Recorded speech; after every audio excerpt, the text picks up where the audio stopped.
Hey, Inspired Moneymaker. We're about to get a hospice doctor's advice on financial independence, building wealth, and here's the best part, living a regret-free life. Money lessons from the dying? Stay tuned and find out.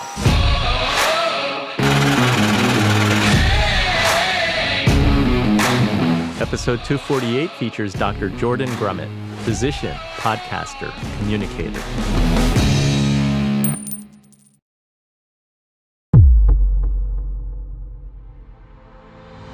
Most of the time, the dying don't regret what they didn't accomplish. They regret what they didn't have the courage to try. And that's, I think, a really big point. It is fine to have big aspirations, to have big goals and dreams, and to fail miserably. What's not okay is to never have dipped your toes into the water or even jumped in and figured out what it felt like. I'm Andy Wong, host of the Inspired Money podcast and financial advisor at Runnymede Capital Management. This episode is brought to you by Yadi.com. My friend Everald Reed launched Yadi to showcase Jamaica's best products and local vendors. With just a couple mouse clicks, I can treat myself to authentic Jamaican Blue Mountain coffee. We love it at our house. It's balanced, full-bodied, but without the bitterness. I also love the breadfruit chips and natural bar soaps. It's great knowing that every purchase at Yadi.com directly supports local Jamaican small businesses. You've got to try Blue Mountain coffee for yourself. Go to Yadi.com, that's YAAHDY.com, and make sure to use coupon code MONEY for 10% off your entire order. Try it and let me know what you think. Now on to the show. Most of us prefer to avoid the thought of our own mortality. Some of us will buy products to look young, feel young, and stay youthful, as if we can avoid the aging process, even though we can't. Today's guest is Dr. Jordan Grumet, aka Doc G, host of the Earn and Invest podcast. He says the dying have a lot to teach us about money and life. Jordan's path is unique as a doctor of internal medicine, financial blogger, and podcaster. He's found that achieving financial independence retire early was not enough, and after a lot of reflection, he found purpose and meaning in hospice and palliative care. In this episode, you'll learn about why soul-searching and finding purpose are important parts of financial independence, the art of subtracting parts of your life that are unfulfilling or ungratifying, and putting your money on autopilot so you can live an intentional life. Now let's get inspired with Dr. Jordan Grumet. Jordan, welcome to Inspired Money. I'm so excited to have you on the show. I'm so excited to be here and talk all things finance, money, and life. Let's jump right in. What's your earliest childhood memory of money? So I've kind of a funny one. Believe it or not, one of my earliest memories of money was a little bit of a shameful one. When we were really little, we used to go to Sunday school, and my parents would give us a quarter or two to put in the donation box. And we did this like every Sunday when we went to Sunday school. And one of my earliest memories of money is I must have been, 6 or 7, something like that. My mom gave me 2 quarters, and I was enamored with these 2 shiny quarters. And so indeed, I didn't take them out of my pocket during Sunday school. I kept them there, and I was playing with them later that day. And my brother noticed, and of course, I made up all sorts of excuses, but he knew exactly where those 2 quarters came from and went and told my parents. And so it was this moment of coveting these 2 shiny quarters and not giving them to charity in this case. What did your parents have to say about this? I don't remember. Obviously, I remember the internal feeling of shame, but I don't remember being shamed by them. So I assume whatever they did was not particularly harsh. And I think I took those quarters and gave them the next Sunday school. So, no harm was done in the end. But yeah, there wasn't a long-term negative other than that memory of how it felt not doing with the money what you were supposed to. A good lesson. I'm glad that it's better late than never. Yes, for sure. So Doc, in your book, Taking Stock, you followed in the footsteps of your physician father. In your case, you were drawn to hospice and palliative care. What do you like about it? Well, it's one of those things. When my father died when I was 7, I wanted to follow in his footsteps. I idolized him, and I kind of built my identity around hopefully doing what he did. One of my first experiences in medical school, during the first week, I volunteered in hospice. And so I went up to the hospice floor in the hospital at Northwestern Memorial, and that was one of the first few patients I ever saw. And that was kind of my mind and heart telling me what I had a proclivity for, something that I should do with my life. And I'm sure a lot of that came from the fact that when I was 7 and my dad died, there was no one there to tell us what should we do with this, or how should we react, or how should we respond. So it was very natural for me to probably be interested in this, having dealt with death, especially at a young age. But of course, I did what a lot of people do early in their career. I was a volunteer for a few years and then figured, no, I'll do general internal medicine. And it took me many years later to come back to doing hospice. As I practiced more and more of it in my general medical practice, I was dealing with elderly people. And what I really liked about it was you were always in this position when you're dealing with hospice patients, when they're coming to the end of life, someone has told them and used these words. They've said, there's nothing more we can do.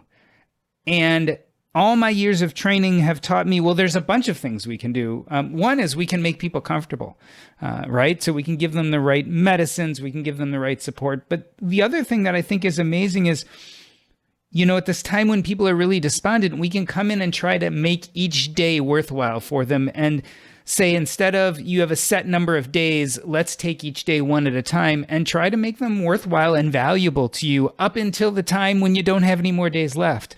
But we try to take the control away from the scary thing that they have, no say over, and bring it back to their locus of control, where they can start thinking about, well, how do I want to spend the time I have here? And how can we make this as comfortable as possible? What is it like delivering a terminal diagnosis to someone, and to have to do that time and time again?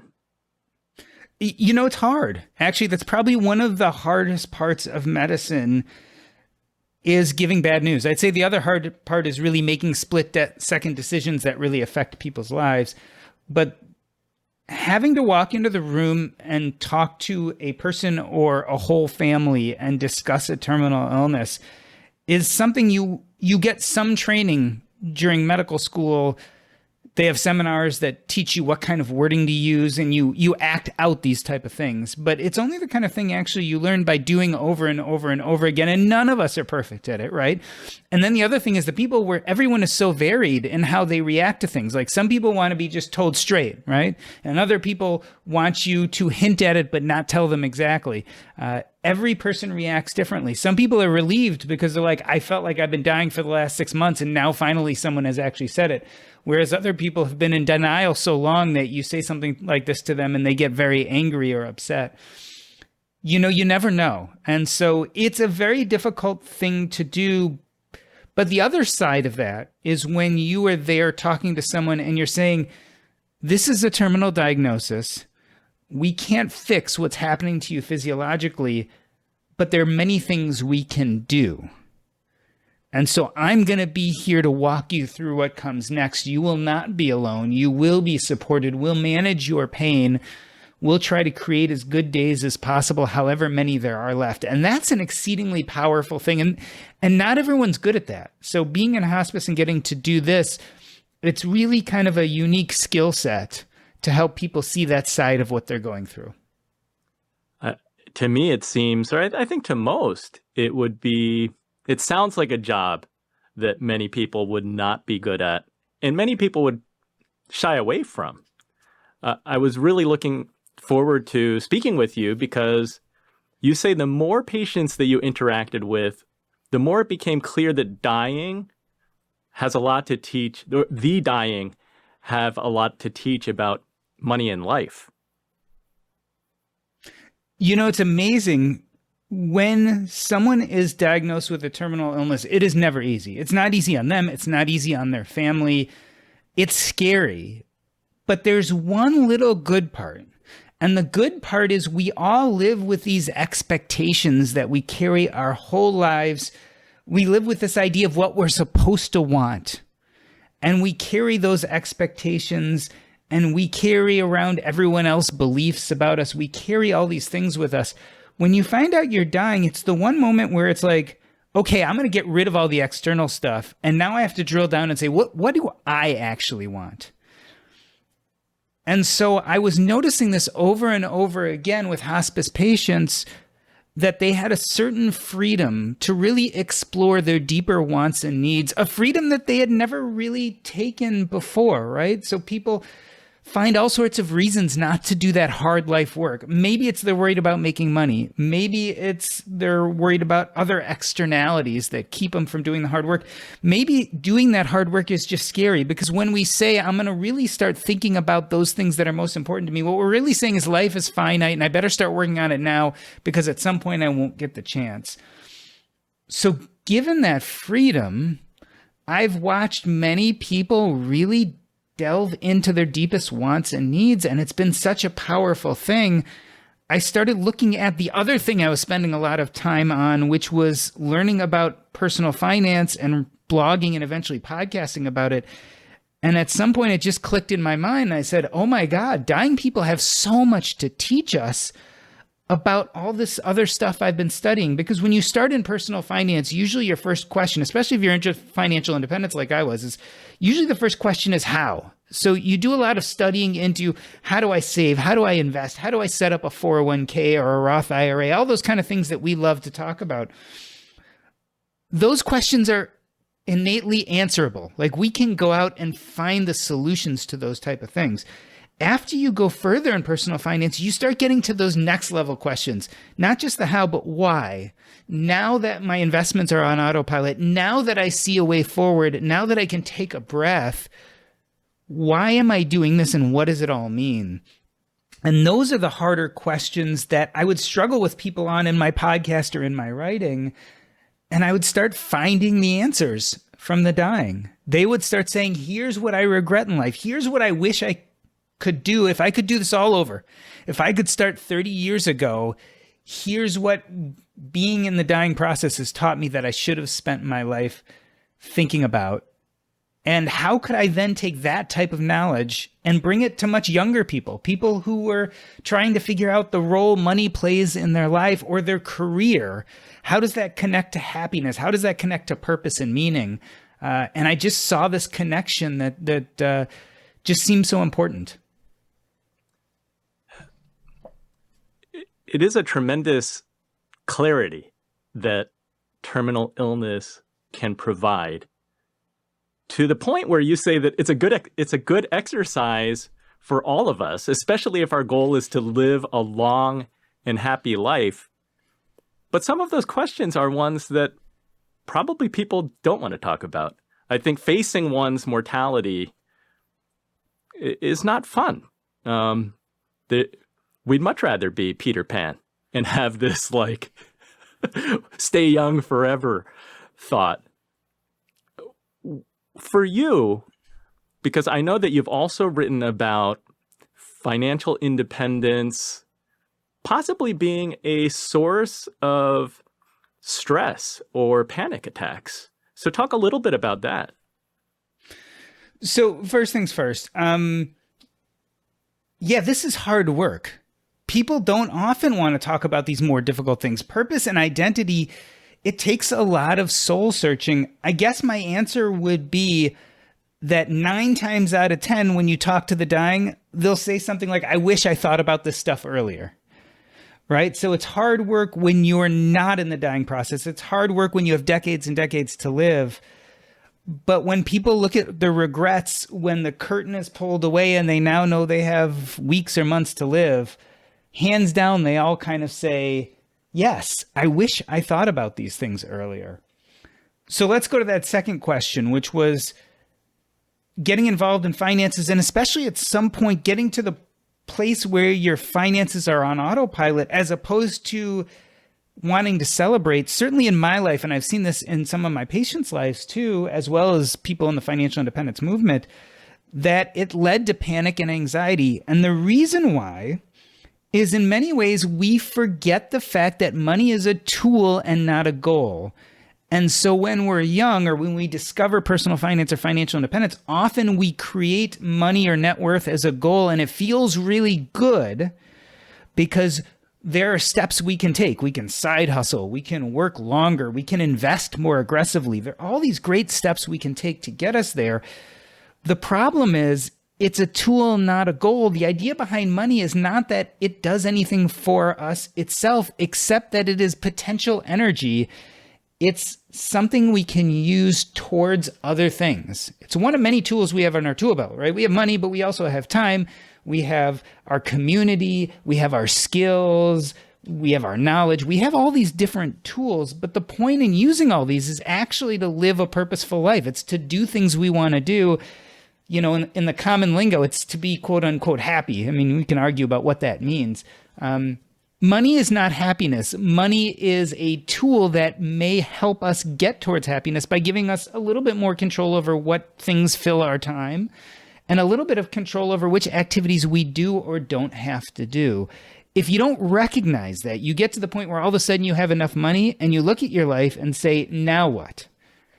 And that's a really difficult thing.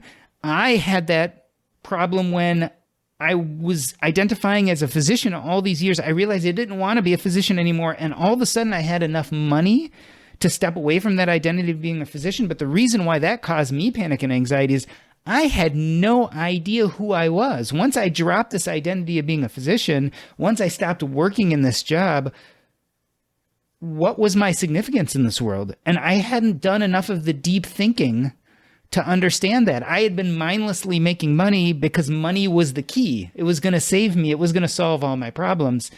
Little did I realize that I pretty much had most of the same problems before I was financially independent. I just had a little more money, so I could solve the simple money problems. I could hire someone to do the things I really didn't want to do, but it didn't really clue me into who I was or what was important for me, or better yet, how do I want to spend the next few decades that I fought so hard for to have this freedom? Now I had to go through the difficult process of trying to figure out what I wanted to do during that time. Give us some insight into what that process looked like, because judging by your experience and also of patients that you've worked with, that can be a pretty heavy weight on one's shoulders, not knowing what purpose one has once there's enough money to have financial independence. And that's not something that we think about when we're on that journey. You don't think about, like, maybe we take it for granted that I'm going to figure it out because I have enough money. But clearly there's a need there because depression can ensue, panic can ensue. And I think that you are sitting in a very unique position because you've been able to work with the dying who have this clarity. And then you also spent like 6 to 12 months writing a blog documenting your process, your thought process of how you were adjusting and how you were trying to find, who am I? Where am I going to go? What is my purpose here? So there are a few things. First and foremost, what I argue in this book and what I really think we all need to do is we need to start really thinking about purpose and identity first before we get our finances in order. And I think it's the major mistake I made, and that's what led to this depression and anxiety. If we do a better job of figuring out our purpose and identity first, we then can actually set off on a financial path that allows us to maximize the time we spend doing that. Like, we don't have to wait till we're financially independent to do things that are important, but often many of us do. So I got to this point where I hadn't done that early work. I became financially independent, and then I had to go back and start saying, well, who am I and what am I going to do with my life? There were a few tactics that I used. First and foremost is I looked at my job and I said, I don't want to be a physician anymore. And I was on the cusp of walking away completely. And my brain said, after I really started panicking, well, okay, so being a physician is not all that I am, but are there still some good things here? Some things that I do identify with, some things that are very purposeful for me. And I decided I'm not going to throw the baby out with the bathwater. Instead, I'm going to look at my job today. I'm not going to do anything for a few months. And then after that, I'm going to start taking away the worst parts of my job. I'm going to get rid of all the friction. I call it in the book the art of subtraction. What can I subtract out of my job in order to, A, eventually do it not at all, or B, get to the point where the things I am doing feel purposeful and important? I was lucky. I had enough money, so I didn't have to really worry about what money was coming in. So a big question for me is, if I wasn't getting paid, is there any part of my job I would still do?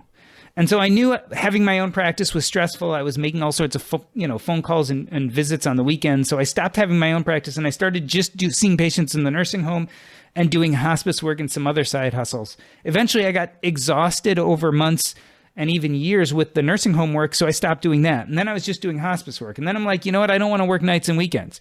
So I eventually became a consultant with a hospice company where I worked 15 hours a week, Monday through Friday, 9 to 5. Most of my work was actually by text, so I could go exercise, I could do my podcast, I could do all sorts of things. I only had about 4 to 8 hours a week where I actually had to be in meetings. The rest of the time was my own. So the first thing I did is I just took what I already had and consolidated it down to what I loved, which was the hospice work.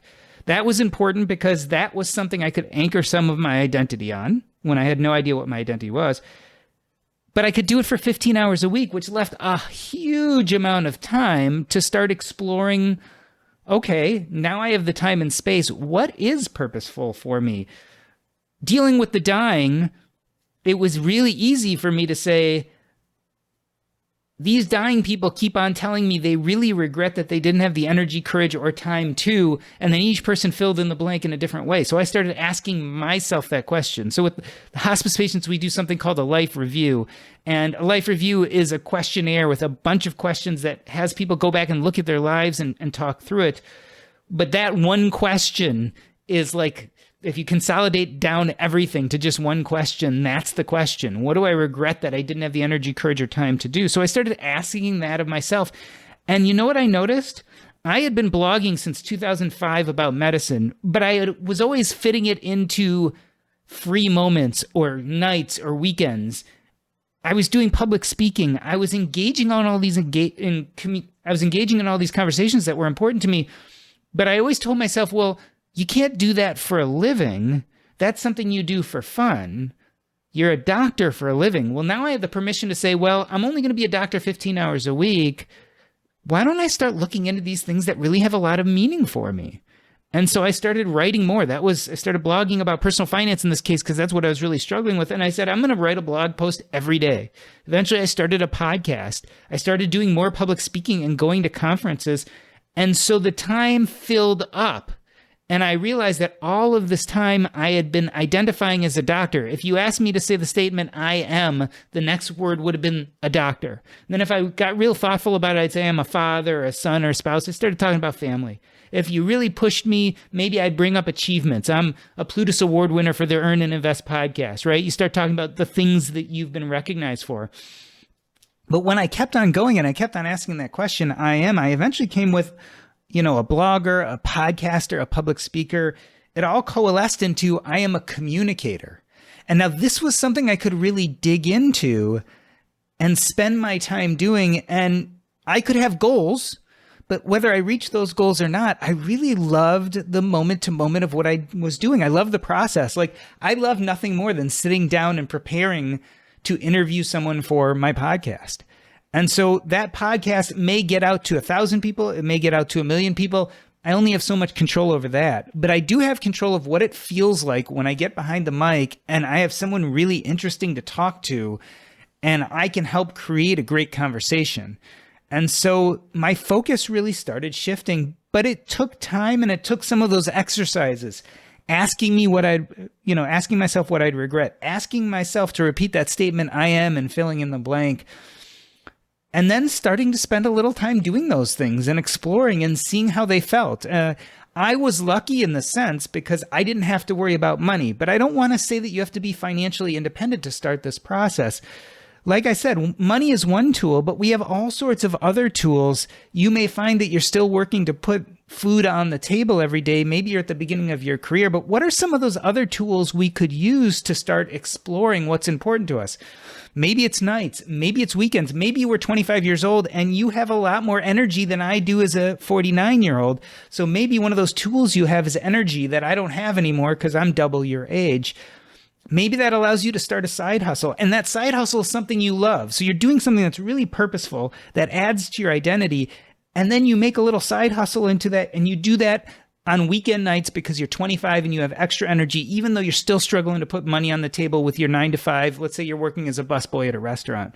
Maybe that side hustle starts producing a little income. Maybe because of that, you can work 5 less extra hours a week as a busboy and spend a little more time doing that side hustle. And because you did a side hustle that has purpose written all over it for you, you identify with it. Maybe, I had a side hustle when I was younger where I sold artwork and I love the artwork. Like, how can you start building these things into your life? Even if you don't have money today, don't make the mistake I made, which is wait till you have enough money to retire and start working on these things. I think young people can start working on them now and building this into their financial lives. You have been studying financial independence, retire early, for a long time now. You've been doing so much research. It goes a bit against conventional FIRE, because isn't like the most basic approach is like, be frugal, don't spend less than what you're making, make as much as you can so that you can build your retirement nest egg, and then therefore you reach a point where you're financially independent, you're free. You can then do what you want.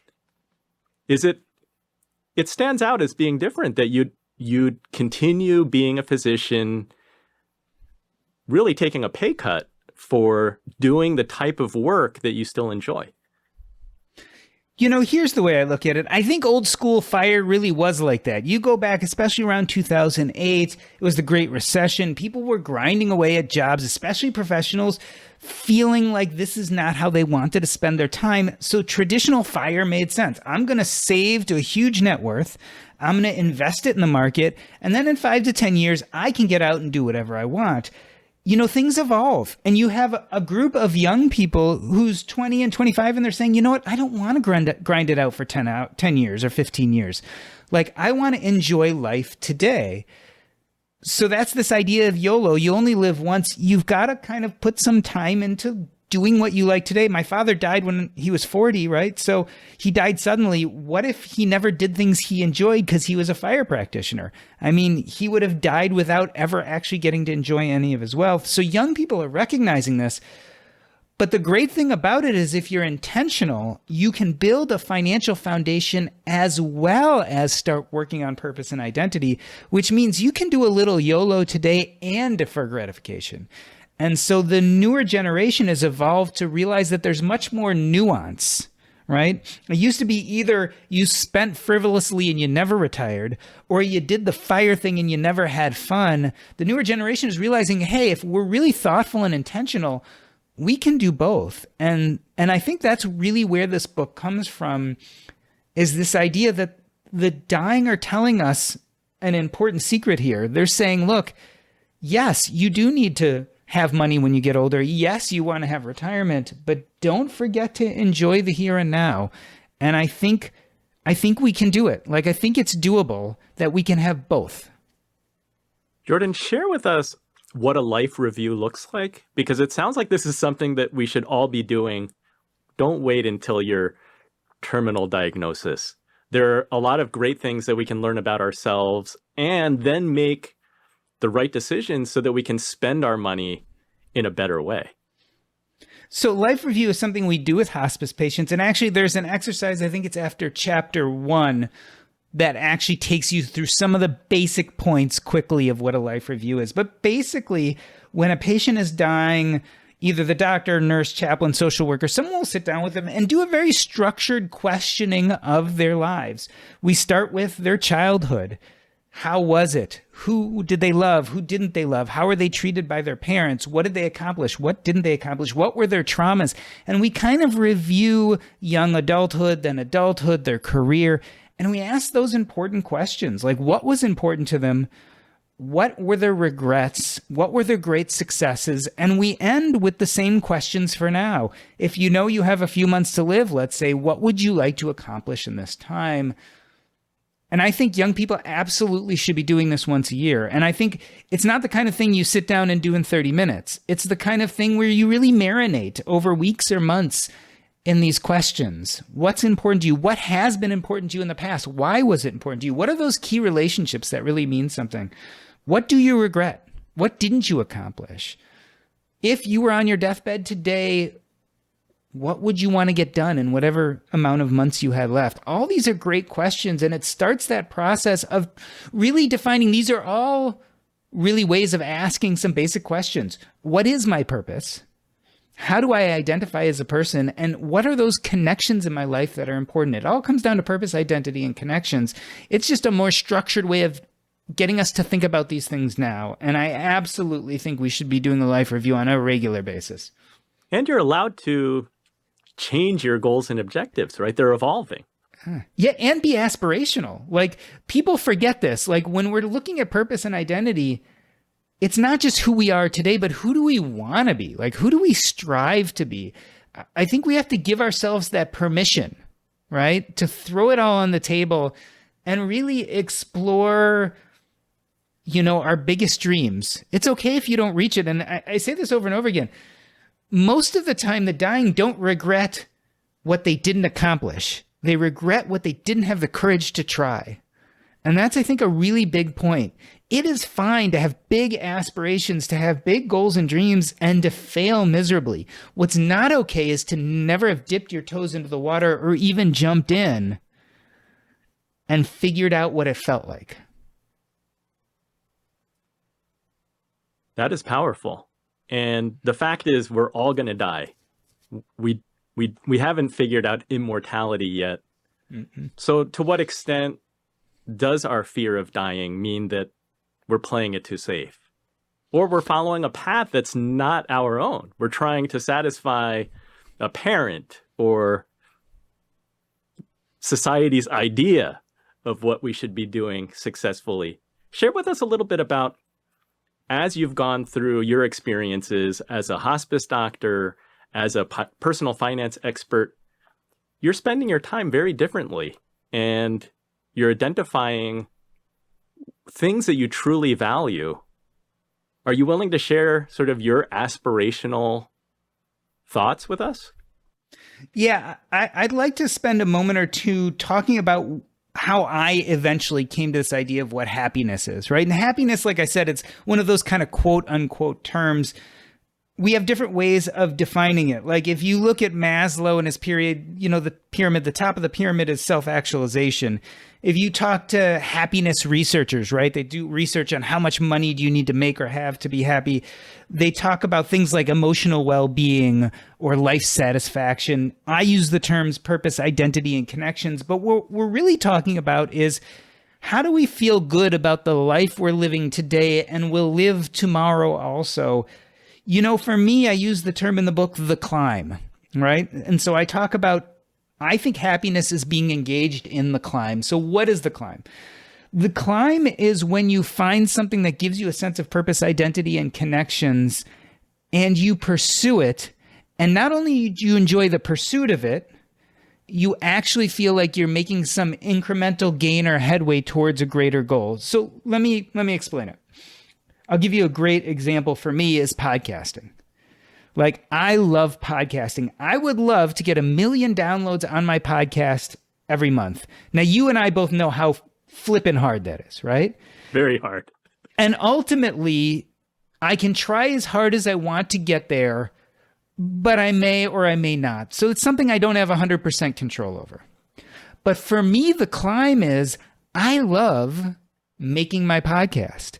I love getting someone in front of the microphone and having a conversation with them, regardless of the outcome. So I may never get to those 1 million downloads a month, but every day I sit in front of the mic and I interview someone, even the editing and that kind of stuff, I still find some real joy in that and the creativity. I know that that's time well spent. That fulfills my sense of purpose, which my purpose is to have great conversations. My identity is being one of a communicator. This stuff is deeply meaningful for me, and I feel like I'm spending my time in a really valuable way. Now, that's part of it, that I can enjoy the doing. I can enjoy the process regardless of the goal or product. But I think some of joy is making headway. So I might not make it to 1 million downloads a month, but maybe I can increase by 50 new downloads every 6 months, or 100 new downloads, or 1,000 new downloads. And I can do things that are very much in my power to probably make that incremental gain. And that brings me joy. So if you want to know, that's what happiness looks like. It looks like having a climb or a series of climbs in your life that you enjoy doing them. They bring you a sense of meaning and purpose, and you can make some incremental gains so you feel like you're heading in the right direction, that there's a part that's really controllable. And so that's what I've kind of learned through all my experiences. And so I've tried to look at my life, whether it be career or life in general, and clear the way of all those things that I don't like and fill up those limited time slots, because we have a limited number of time slots in our life, be it days, weeks, months, or years, however you want to define an increment of time. And that time passes no matter what we do. So I can't change that. I can't buy or sell time. Time just passes. But I can fill those time slots with things that are important to me. And so getting my finances in order, but also defining my sense of purpose and identity allows me to fill as many of those time slots as possible with meaningful activities. And I try in general to subtract out the rest. I love the idea that you were able to use this approach of subtraction, subtracting all the things you didn't like about being a physician. And then you were left with things that you loved. I think some people feel like, I hate my job. I can subtract everything. I need a clean slate.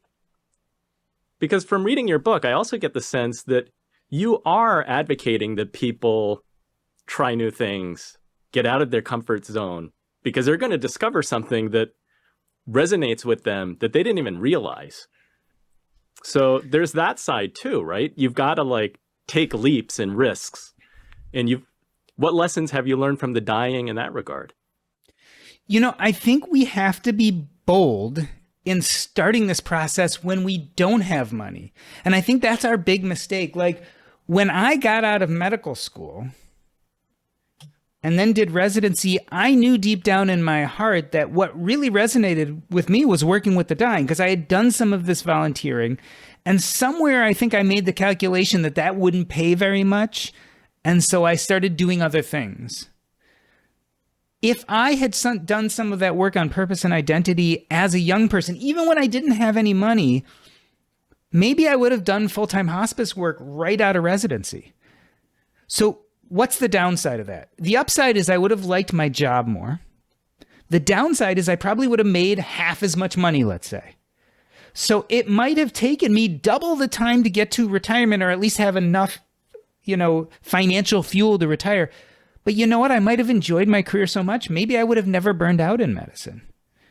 And so that's what I think the enduring lesson is. If you like parts of your job, subtract out what you don't like and try to do more and more time doing what you do like. For me, that would have been hospice. If you don't like your job at all, what are your choices? Because let's say you still don't have that much money. You need to make money.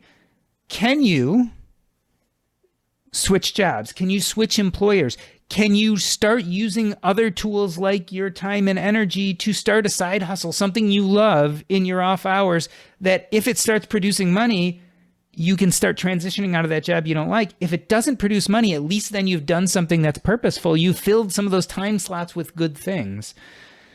I think we need to start doing this much younger, and I think we need to be bold and have the courage to use all of our tools to start looking at purpose and identity now, and then working our job towards including those things.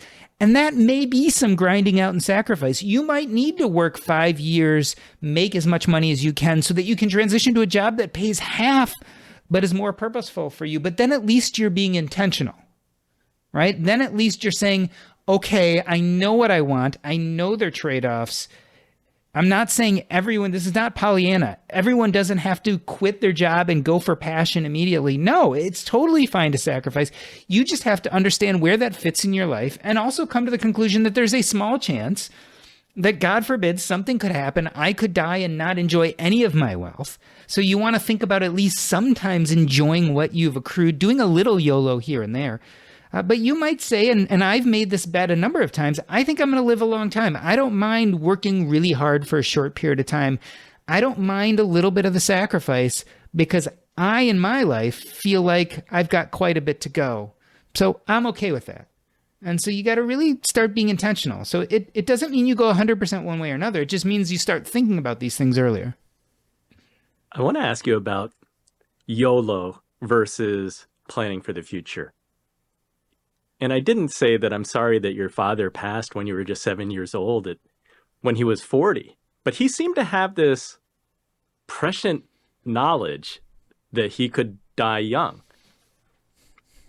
Is it a good starting point to look at ourselves and say, I need to identify, do I have a fear of dying too young, or do I have a fear of dying too soon? Like, I have to know that about myself? Well, here's the way I look at it. I think it's a 3-step process. I think step 1 is defining better your purpose, identity, and connections. Step 2 is building your financial path to financial independence, because I think everyone should get to financial independence one way or another. It may take you decades and decades. It may take you just a few years, but everyone should at least have a plan towards it. But this is where that question comes in. Am I more afraid that I'm going to die young and never use my wealth like my father did? Or am I more worried that I'm going to live to an old age and possibly run out of money and die broke, which is something that really worried me because I thought I would have a lot of longevity. These are legitimate fears, for sure. And I think that's why we have to ask that question, because we have to decide how much time are we going to spend towards deferred gratification? How much of our money is going to go to our retirement accounts versus how much is going to go to YOLO? And for every single person, that calculation is going to be slightly different. But we can use that question about our biggest fear to help us toggle. We don't know when we're going to die. No one knows we'll be today, tomorrow, next year, or 20, 30 years from now. My dad felt he was going to die young, so he made decisions accordingly, but no one really knows. So instead of going based on time telling the future, which we can't do, the one thing we can address is what scares us most. So my father, it scared him that he was going to die young and maybe not enjoy whatever little life he had. So he was very intentional about living in the moment. He turned down a job that would have paid double in private practice so that he could work at an academic center in the VA hospital here in Chicago. He was able to work a lot less hours, and the work he did, he really loved. It gave him plenty of time to do the other stuff he loved, like woodworking and like learning another language and like photography. He lived very much in the moment. He didn't save a lot for retirement. I mean, he got insurance to protect us, and he made a plan so that if something were to happen to him, our family would be okay. But he wasn't worried about saving a lot for tomorrow, and he died at 40, so that was probably pretty smart. So for him, the fear was that he was going to die young and wealthy, so he lived accordingly. What if he had been wrong? If he had been wrong and he had still made a financial plan towards financial independence, he would have been enjoying his life quite a bit. He might not have been able to retire till 65 or 70, but he probably would have been enjoying life all the while because he was spending money in pursuit of those things that were meaningful for him. Me, on the other hand, my bigger fear is that I'm going to die old and broke. So it made sense for me to grind it out, to work really hard, to sacrifice a little, to get as much money into the stock market as fast as possible so it could compound, because I planned on, mainly retiring in my 40s and having decades to go enjoy myself. And I wanted the fuel, the potential energy, the money that would support that. What if I was wrong? Well, if I died young, then yeah, I would have left a lot of money on the table, but that wasn't my big fear. My big fear was not being able to enjoy the financial freedom I so much wanted. So yeah, there's a risk. There's risks to any of this. But I was able to set up my life in such a way because I knew what scared me most. And so I think it's important that we ask that question, what scares us most, so that we can decide how much to YOLO today versus deferred gratification, because it's something we all face. Not just every one of us, but at many different times in our lives, when a vacation comes up or we want to buy that really beautiful car that we've always dreamed about. Like, you have to put it into some type of context of what's more important to me. And I think that question helps us. Knowing how much time on earth that we have, when we're going to go, that's even more out of our hands and worse than trying to predict our podcast downloads. Just a little. But it's so important, right? Because when you're trying to do any sort of financial plan or planning your financial independence strategy, in your book, you outline the parable of 3 brothers with different approaches, one of them being the one that you followed, which was front loading, like doing the work up front, saving, investing. It is the takeaway, whatever approach you have, however long you live, whether it's short or you have a long life, you've got to be doing planning, and you have to do a little bit of YOLO and a little bit of investing for the future. You need a balanced approach. So if purpose and identity are your why, then the parable of the three brothers or the three archetypes towards financial independence are the how. And so what we're really doing is there are many ways to get to financial independence, but I've outlined in this parable 3 different archetypes. The eldest brother, who's really the traditional fire practitioner, the front loader, person who grinds it out, saves a lot of money, gets it into the stock market or real estate and retires early. There's the middle brother, who's way more like side hustle, passive income. They feel like financial independence is when they make enough passive income every month to support themselves. They may consider themselves financially independent very quickly, but they never really stop doing work, or they never, quote unquote, really retire, maybe for many, many, many years down the road, as they're saving little bits of that passive income and investing it. And then the youngest brothers are, a little bit controversial in the sense that they love their work. And if you can find something that you love doing that you would do even if you weren't being paid for it, and then you go do it and happen to get paid for it, and that money you make covers your needs, you're pretty much, in a sense, financially independent, because we're describing financial independence as when you can put the maximal time towards purpose, identity, and connections. And those youngest brothers find that in work from the start. The truth is, we don't just take one path. Like, in some ways, I thought I was the youngest brother because I was passionate about becoming a doctor until I wasn't and became burned out. And then I became an eldest brother because I wanted to grind it out and get financially independent as fast as possible and then get out. But then in the meantime, I started doing some side hustles in medicine because I thought it would build things up faster. So I also took on some middle brother traits. So the idea is we're not all one or the other, but these are archetypes that then allow us to take purpose, identity, and connections and put them into action in building a financial plan. So again, we have our why. Now let's work on our how. And then, of course, we can worry about that last question is how fast? When I read the archetypes, I thought you were even part of your path is the youngest brother, too, because after you subtracted what you didn't like about being a doctor and you just kept and maintained the parts that you do like, what you're doing, you still enjoy. And that's in addition to side hustles and sort of re-identifying yourself as a communicator versus as just a doctor. And the funny part is, how did I really start doing hospice work? I actually started doing it as a medical side hustle. I had my own practice and someone asked me to work with them and I knew I could make a stipend every month. So it was like a side gig that I was doing on my main gig, which was running my practice. So it gets even more confusing. And again, I think we're too limited if we think we only have to be one brother. I like this parable because it elucidates the different philosophies in how we look at our work life. And I think another takeaway is that sometimes it's hard to do this homework, going through the life review, going through that practice, and really looking hard at ourselves and identifying what is our identity, what is our purpose. I think in your experience, as you were doing those different things, you had people telling you when you were doing the hospice work, you got external validation saying, you should be doing this. You're good at this. So you have to have your ears open too and listen to feedback and what others are telling you. Yeah, it's a very valid point. In the book, I do have some exercises that help you define your purpose and identity better. But when I'm talking about identity, at one point in the book, I also say, hey, if you're having trouble figuring this out yourself, ask other people how they identify you. What do they see you as? Sometimes it's right there in front of your face and you don't see it, but your family does or your friends do. And they say, boy, your face really lights up. And I don't know anyone who's as good at this as you are. And those are the kind of messages sometimes we need to hear to help integrate these ideas and say, oh yeah, that is when I'm happiest, is when I'm doing that thing. Well, Jordan, I really enjoy your book because I love the idea that all of us have a finite time here on Earth. And it's all about how can we best spend that limited time. And how can we find our purpose and our happiness? I like to ask all the Inspired Money guests, how do you define success?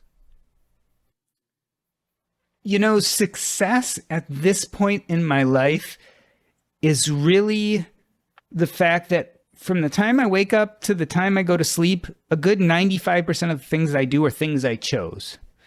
Like as I got to this point in my life and really started building in purpose identity and learning how to use my money to serve me, I can really do things that are mostly self-generated and things that I want to do. Now, that doesn't mean everything's fun.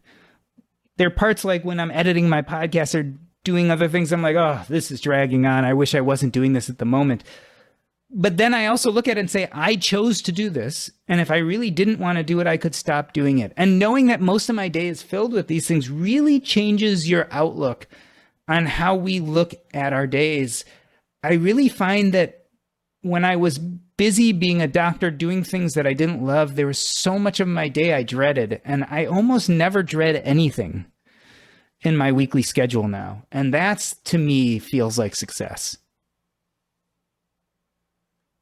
Given your experiences as a doctor, as a personal finance expert, as an author, what lessons do you want to pass on to your kids? And how do you teach them those lessons? These are things that I feel like you don't learn in school, but these are valuable lessons that, especially young people, as you said, the earlier you could identify your purpose, the better.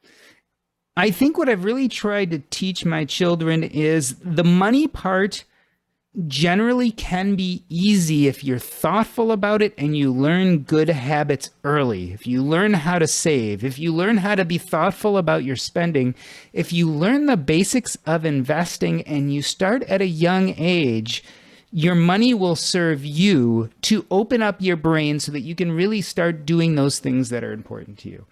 And I think that's what I've tried to show my children is have good financial habits.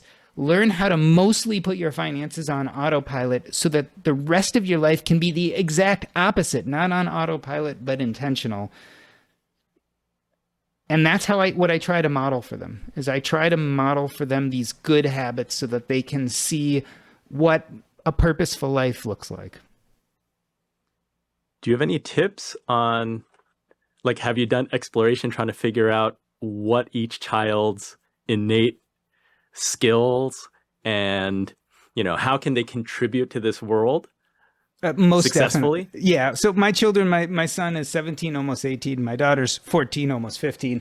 And so, yes, like my son is much more like the Steve Jobs creative entrepreneurial type who feels like he could get anything done if he just puts his mind to it. And he's really good at convincing other people.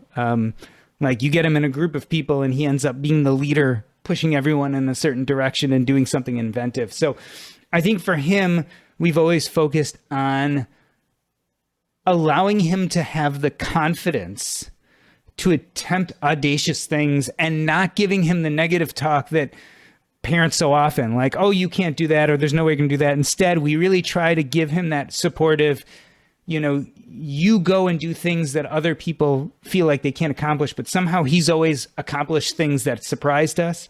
And so I've been real thoughtful about that. Now, he also edits my podcast. So he's been listening to 300 episodes of Earn and Invest. So he has very distinct ideas about money. At some point, he looked at me, he said, Dad, I'm going to do something that makes a lot of money so that I can invest it. And then I'm going to go work for a non-for-profit or something. So who knows what he'll do, but I see him as an entrepreneur.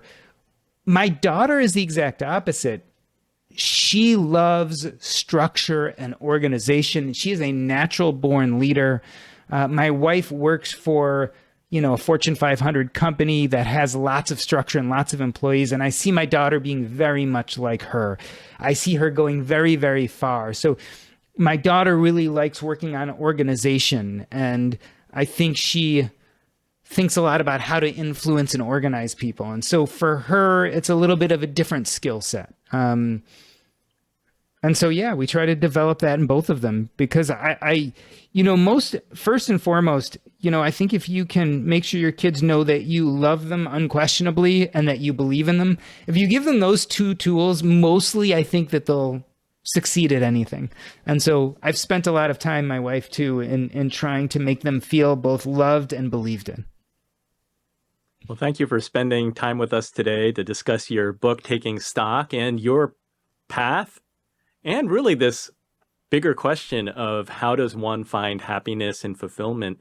Tell the Inspired Money listeners and viewers where they can follow you and find out more and get your podcast to 1 million downloads. So the book is Taking Stock, a hospice doctor's advice on financial independence, building wealth, and living a regret-free life. You can find it wherever books are sold online, Amazon, Books A Million, Target, what have you. If you want to know more about me or the book or any of the things I do, so I do a financial podcast, I have a financial blog, as well as an old medical blog, which I don't write at anymore, but I wrote at for about 13 years. You can go to jordangrumet.com. That's JORDANGRUMET.com, and pretty much see everything there. There's links to it. Or you can go to earnandinvest.com if you're just interested in the podcast only. But any of those places are fine, and you'll see links to pretty much everything. Great. Thanks so much, Jordan. Thank you for having me. This was a blast. So what was your favorite Inspired Money moment? It's important to live with clarity and free of regret. I really enjoyed Jordan's book and encourage you to get a copy.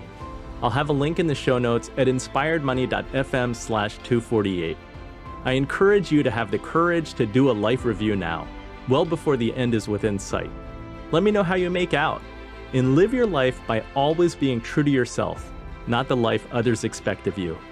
If you had a different favorite Inspired Money moment, please post a comment or share it in the Inspired Money Makers Facebook group at inspiredmoney.fm/Facebook. Thank you for tuning in to the end. Be sure to subscribe to my email that goes out every 2 weeks. It's investment focused, and the Runnymede investment team highlights data, news, and events that we think are worth sharing. Subscribe at inspiredmoney.fm/newsletter.